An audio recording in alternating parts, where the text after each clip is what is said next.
नमस्कार मित्रों, मेरे YouTube चैनल पर आप सभी का फिर से स्वागत है। मित्रों, आज के इस वीडियो में अपन चर्चा करेंगे राजस्थान में आधारभूत सेवाओं की। किसकी मित्रों? राजस्थान में आधारभूत सेवाओं की। और ये पढ़ रहे हैं अपन हमारा राजस्थान कक्षा 6 से। राजस्थान में आधारभूत सेवाएं, आज अपन पढ़ रहे हैं राजस्थान में आधारभूत सेवाएं, और ये पढ़ रहे हैं हमारा राजस्थान पुस्तक कक्षा 6 से। मित्रों, आधारभूत सेवा की बात करें तो किसी भी राज्य का जो विकास है ना मित्रों, डेवलपमेंट, वो डेवलपमेंट तय होता है वहां आधारभूत सेवाएं मजबूत कितनी हैं।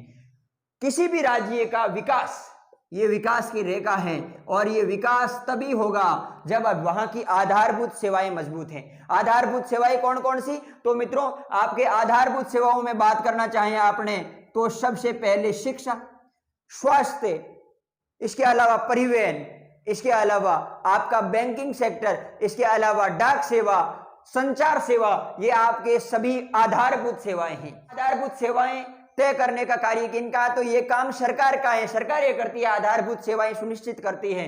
सबसे पहले अपन चर्चा करते हैं शिक्षा की। राजस्थान में शिक्षा की क्या व्यवस्था है वो पढ़ें। उससे पहले अपन चर्चा करना चाहेंगे कि शिक्षा व्यक्ति की जो जन्मजात क्षमता है उनमें वृद्धि करने में, व्यक्ति की जो क्षमता है उसका विकास करने, व्यक्ति का चारित्रिक, मानसिक, सामाजिक, बौद्धिक रूप से व्यक्ति को मजबूत बनाने में शिक्षा का महत्वपूर्ण योगदान है। एक शिक्षित व्यक्ति सफल जल्दी हो सकता है, उसको सफलता का रास्ता पता होता है, वह पता होता है। इसके माध्यम से जब व्यक्ति सफल होता है तो मानव संसाधन का विकास होता है, और जब मानव संसाधन का विकास होता है तो देश का विकास स्वतः हो जाता है। तो मित्रों, शिक्षा इन सब के लिए महत्वपूर्ण है। विद्यालयों की बात की जाए तो प्राथमिक विद्यालय, उच्च प्राथमिक विद्यालय, माध्यमिक विद्यालय और उच्च माध्यमिक विद्यालय, 5वीं तक के लिए छोटे छोटे स्कूल्स, उसके बाद में मिडिल के लिए 8वीं तक के स्कूल्स, और उसके बाद में 10वीं और 12वीं तक के स्कूल संचालित है राजस्थान में। संस्कृत शिक्षा विभाग अलग से कार्य करता है, जो संस्कृत शिक्षा माध्यम के विद्यालय संचालित करते हैं। इसके अलावा बात करें उच्च शिक्षा की, तो उच्च शिक्षा के क्षेत्र में यूनिवर्सिटीज और कॉलेज के माध्यम से उच्च शिक्षा प्रदान की जाती है। राजस्थान में तकनीकी व मेडिकल संस्थान भी हैं, जहां पे तकनीकी के विद्यार्थी और मेडिकल के विद्यार्थियों को शिक्षा प्रदान की जाती है। इसके अलावा चर्चा करना चाहिए शिक्षा के अधिकार अधिनियम 2009 की, RTE एक्ट की, तो ये 2009 में आया, और इसके द्वारा 6 से 14 वर्ष के जो बच्चे हैं वो, ये अधिनियम 6 से 14 वर्ष के बच्चों को शिक्षा प्राप्त करने का अधिकार प्रदान करता है, बच्चों को अधिकार देता है, और माता पिता के लिए ये कर्तव्य का कार्य करता है। सभी अभिभावकों का कर्तव्य बनता है कि वो अपने 6 से 14 वर्ष के बच्चों को विद्यालय में एडमिशन करें। ये कर्तव्य है प्रत्येक अभिभावक का, माता पिता का। मित्रों, राजस्थान की शिक्षा पद्धति को, शिक्षा को समझने के लिए शाला दर्पण पोर्टल महत्वपूर्ण है। उसके माध्यम से राजस्थान के विद्यालयों को, वहां के स्टाफ को, इन सब को आप आसानी से समझ सकते हो कि राजस्थान में कितने बच्चे हैं, कितने विद्यार्थी हैं, कितने CWSN विद्यार्थी है। सब कुछ समझने के लिए आप शाला दर्पण पोर्टल के माध्यम से समझ सकते हैं, देख सकते हैं। राजस्थान में शिक्षा के लिए निःशुल्क शिक्षा है मित्रों, किसी भी प्रकार की फीस नहीं ली जाती। अपने यहाँ पे विद्यालयों में निःशुल्क शिक्षा है, राजकीय विद्यालयों में। इसके साथ साथ बात करना चाहें तो निःशुल्क पाठ्य पुस्तकें मिलती है। क्या मिलती है मित्रों? निःशुल्क पाठ्य पुस्तकें। इसके साथ साथ बात की जाए आवासीय विद्यालयों में निःशुल्क आवास, और नियमित और आवासीय दोनों ही विद्यालयों में विद्यार्थियों को भोजन, मिड डे मील के तहत भोजन उपलब्ध है। अलग अलग भोजन करवाया जाता है बच्चों को, और इसके अलावा मुख्यमंत्री बाल गोपाल योजना के अंतर्गत बच्चों को दूध भी पिलाया जाता है। इसके अलावा बात करना चाहें तो विद्यार्थियों को प्रोत्साहित किया जाता है, और प्रोत्साहन के स्वरूप बालकों को छात्रवृत्ति दी जाती है। क्या दी जाती है मित्रों? छात्रवृत्ति। छात्रवृत्ति के साथ साथ समय समय पर बालकों को विभिन्न पुरस्कार दिया जाता है, और जैसे बालिकाओं की बात की जाए तो गार्गी पुरस्कार, इंदिरा प्रियदर्शनी पुरस्कार, ये सब पुरस्कार दिए जाते हैं। राजस्थान शिक्षा के क्षेत्र में ये कुछ कार्य हैं, और राजस्थान में शिक्षा की आधारभूत ये स्थिति है। मित्रों, साक्षरता को समझते हैं कि कितने व्यक्ति साक्षर हैं। मित्रों राजस्थान में 2011 की जनगणना के अनुसार 66.11% साक्षर है, 66.11%। और बात करें मित्रों पुरुष साक्षरता की तो आपकी पुरुषों की साक्षरता है। और बात करें महिला साक्षरता की तो महिला साक्षरता 52.12% महिला साक्षरता है। यह है आपकी राजस्थान की साक्षरता की स्थिति। इसके अलावा बात करने चाहें अपन आधारभूत सेवाओं में स्वास्थ्य की, मित्रों स्वास्थ्य प्रत्येक व्यक्ति का महत्वपूर्ण आवश्यकता है। जब आप स्वस्थ होते हैं तो कितना अच्छे से अध्ययन कर पाते हैं, या फिर कोई भी कार्य करना हो तो अगर आप स्वस्थ होंगे तो बहुत बेहतरीन तरीके से कर पाएंगे, नहीं तो क्या कोई काम कर पाएंगे? जी नहीं कर पाएंगे।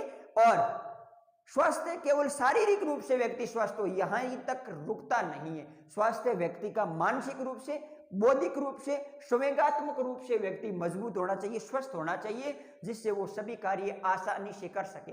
स्वास्थ्य सेवाओं की बात करें मित्रों तो आपके 1000 जो आबादी है ना किसी गांव की, वहां पे किसी भी गांव की 1000 की आबादी है तो वहां पे स्वास्थ्य उप केंद्र खुले हुए हैं। अगर 30,000 की आबादी है तो वहां पे प्राथमिक स्वास्थ्य केंद्र, और अगर 1 लाख की आबादी है तो यहां पे आपके सामुदायिक स्वास्थ्य केंद्र खुले हुए हैं। इसके अलावा मित्रों आपातकालीन समय में स्वास्थ्य के लिए निःशुल्क आपके एम्बुलेंस की सुविधा है, जो 108 डायल करके आप निःशुल्क आपातकालीन स्वास्थ्य सेवा का लाभ ले सकते हैं। इसके अलावा बात करना चाहें अपन स्वास्थ्य के क्षेत्र में तो राजस्थान में जयपुर, जोधपुर, कोटा, बीकानेर, उदयपुर और इसके साथ साथ अजमेर में आयुर्विज्ञान कॉलेज हैं, जहां पे आयुर्विज्ञान या आयुर्वेदिक सुविधाएं हैं स्वास्थ्य के क्षेत्र में। इसके अलावा विभिन्न योजनाएं संचालित हैं मित्रों स्वास्थ्य के क्षेत्र में, उनकी भी चर्चा कर लेते हैं। कौन कौन सी हैं वो भी चर्चा कर लेते हैं। तो सबसे पहले आपकी आयुष्मान भारत,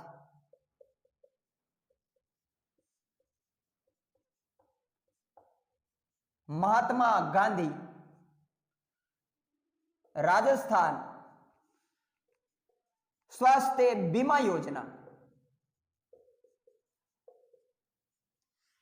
आयुष्मान भारत, महात्मा गांधी राजस्थान स्वास्थ्य बीमा योजना, मुख्यमंत्री राष्ट्रीय योजना, मुख्यमंत्री निःशुल्क दवा योजना, इसके साथ साथ मुख्यमंत्री सहायता और जीवन रक्षा कोष, ये कुछ योजनाएं संचालित हैं। इसके अलावा राजस्थान में क्षय रोग, मलेरिया, अंधता, आयोडीन अल्पता विकार, एड्स, इन सब के लिए राष्ट्रीय कार्यक्रम लगातार स्वास्थ्य एवं परिवार कल्याण मंत्रालय के द्वारा लगातार संचालित किए जा रहे हैं। इसके अलावा मित्रों एक आपका है औषधि नियंत्रण संगठन। क्या है? एक संगठन है मित्रों औषधि नियंत्रण संगठन।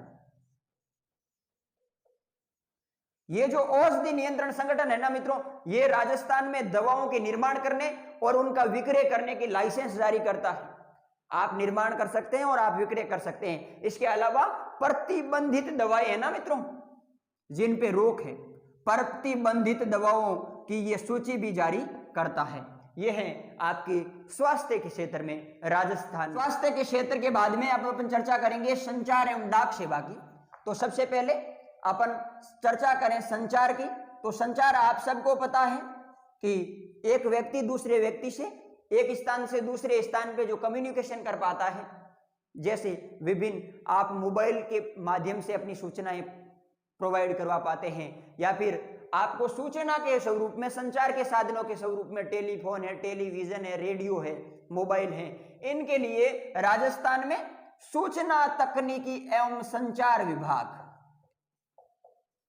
सूचना तकनीकी एवं संचार विभाग कार्यरत है मित्रों, जो राजस्थान में जो नए नए बदलाव हो रहे हैं उनकी देखरेख करता है और इस विभाग के लिए लगातार कार्य करता है। इसके अलावा अगले विभाग की चर्चा करना चाहें मित्रों तो आपके डाक सेवा के द्वारा अपन विभिन्न जो अपने पत्र हैं, विभिन्न अपनी सूचनाएं हैं, एक स्थान से दूसरे स्थान बड़ी आसानी से भेज सकते हैं और ये दोनों विभाग भारत सरकार के अधीन कार्यरत है मित्रों। भारतीय डाक, भारतीय संचार। राजस्थान की बात की जाए, डाक सेवा की बात की जाए तो पारंपरिक रूप से आप जो डाक है वो पोस्ट कार्ड,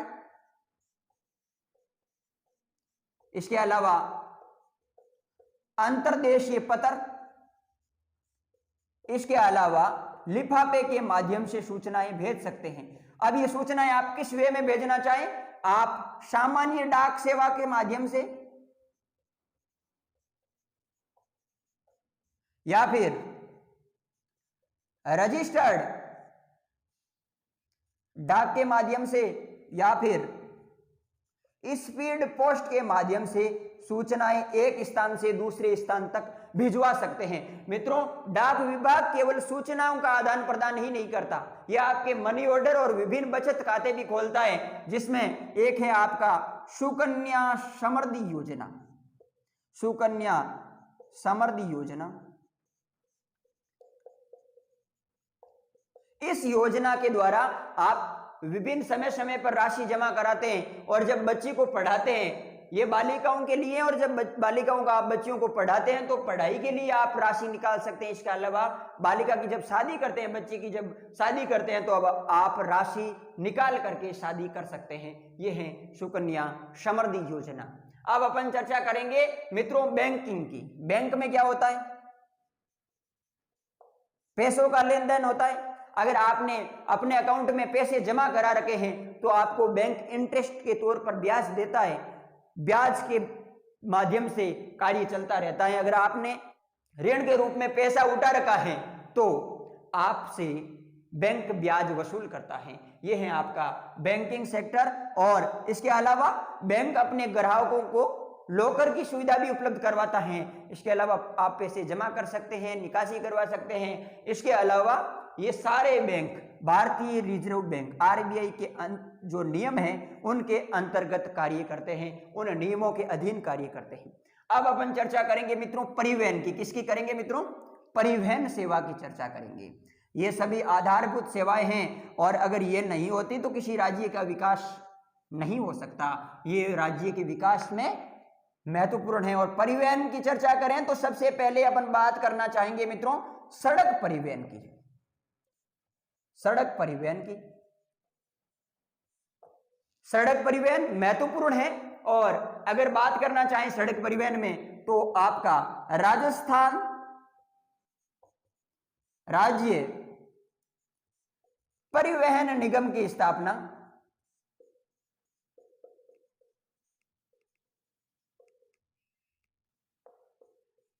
इसकी स्थापना हुई है 1 अक्टूबर 1964 को।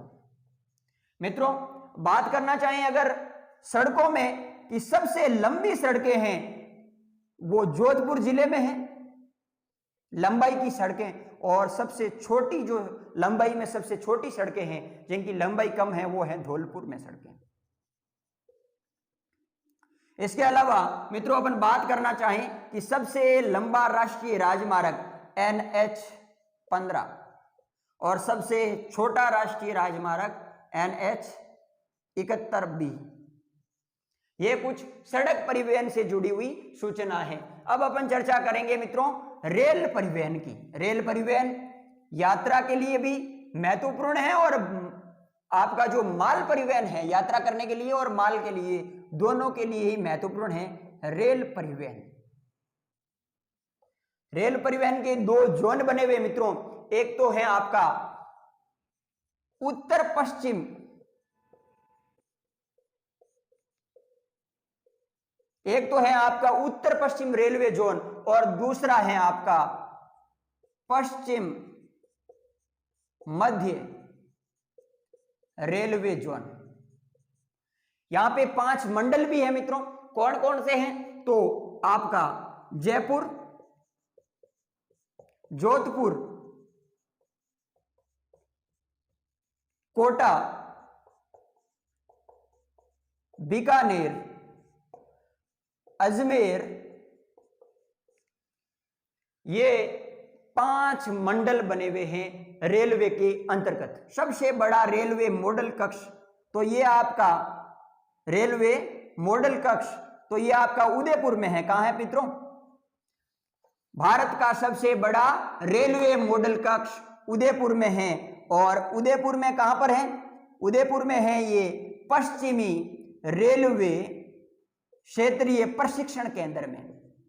पश्चिम रेलवे क्षेत्रीय प्रशिक्षण केंद्र उदयपुर में ये है भारत का सबसे बड़ा रेलवे मॉडल कक्ष। इसके अलावा अगर मित्रों अपन बात करना चाहें राजस्थान में पहली रेलगाड़ी की तो ये आपके आगरा फोर्ट से बांदीकुई के मध्य अप्रैल 1874 में चली। और ये जो स्थान है वो है जयपुर रियासत के में ही आते हैं ये स्थान, आगरा फोर्ट से लेकर के बांदीकुई के मध्य। अब अपन चर्चा करना चाहेंगे मित्रों वायु परिवहन की। वायु परिवहन का राजस्थान में विकास जारी है मित्रों। वायु परिवहन का राजस्थान में विकास जारी है। देखते हैं वायु परिवहन को। वायु परिवहन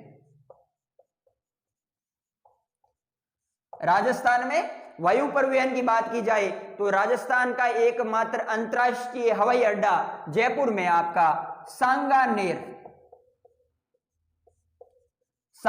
हवाई अड्डा एकमात्र अंतरराष्ट्रीय हवाई अड्डा है। इसके अलावा वायु परिवहन की बात करना चाहें तो जयपुर, जोधपुर, अजमेर, कोटा और उदयपुर में आपके वायु परिवहन की सुविधाएं हैं। इसके साथ साथ वायुसेना के अंतर्गत कार्य करते हैं, भारतीय वायुसेना के अंतर्गत। और ये भारतीय वायुसेना के अंतर्गत जो कार्य करते हैं वो आपके जैसलमेर, बाड़मेर, बीकानेर, इसके साथ साथ सूरतगढ़, आपका जोधपुर का फलोदी और जोधपुर का रातानाडा, ये सब भारतीय वायुसेना के अंतर्गत या इनके अधीन कार्य करते हैं। मित्रों आज अपन ने चर्चा की राजस्थान में आधारभूत सेवाएं। आज का वीडियो आपको कैसा लगा कमेंट बॉक्स में जरूर बताइएगा। वीडियो पूर्ण रूप से देखने के लिए शुक्रिया। Thank you.